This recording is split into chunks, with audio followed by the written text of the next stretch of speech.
Okay, do you have one of these causing mischief around your home? Elf on the Shelf is a Christmas tradition in thousands of homes, now including ours. Lenny flew in last week. And earlier I had the chance to talk with the two local women who brought the magic to life. Watch this.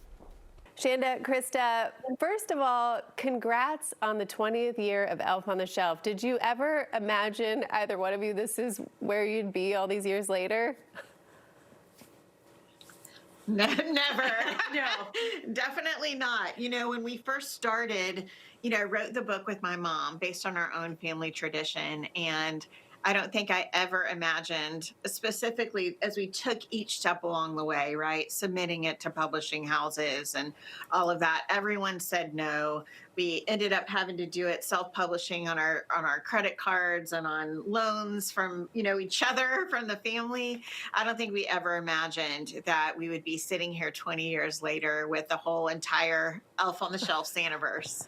And what has it been like for y'all to see kind of the creativity, the way it's taken off? I mean, it is a worldwide phenomenon. It must just be like pinch me moments all the time.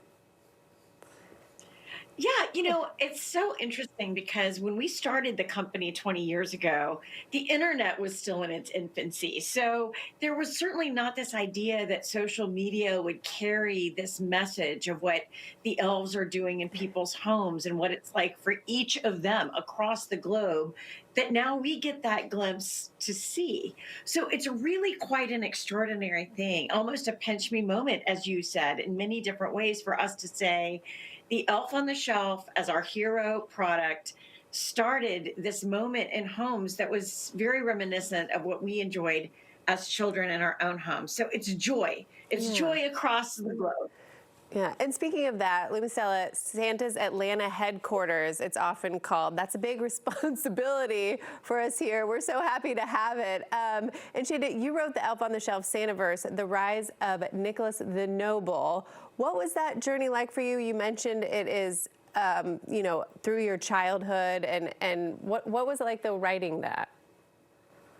Yeah, so writing the original Elf on the Shelf with my mom was just such an amazing experience to have a chance to work with my mom, right? And to start the story based on our own tradition. But over these 20 years, we've really learned that we are the voice of Santa Claus for an entire generation of families. And so they call us and they email us and they write us and they get in touch with us on social media and they ask all of their questions about Santa's North Pole. And so who is in a better position to answer those questions than us? So I've been very fortunate to be able to become Santa's chief storyteller. And so now embarking on this sort of origin story of Santa Claus, how he met the elves, how does he eventually become Santa Claus? How old is Santa Claus?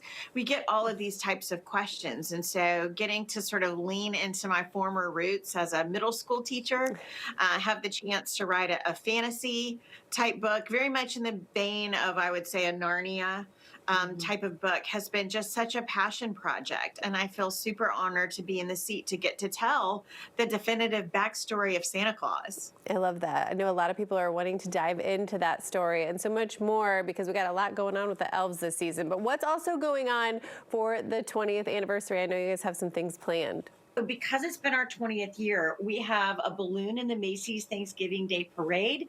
Nora, our magical Arctic fox, is going to be flying high. And for the first time ever, we have our elf babies, the Frost Pips, as balloonicles that'll be spinning around. Cute. Live on the parade right underneath Nora. And we also have a brand new preschool show that is going to be debuting on our Elf on the Shelf channel on YouTube.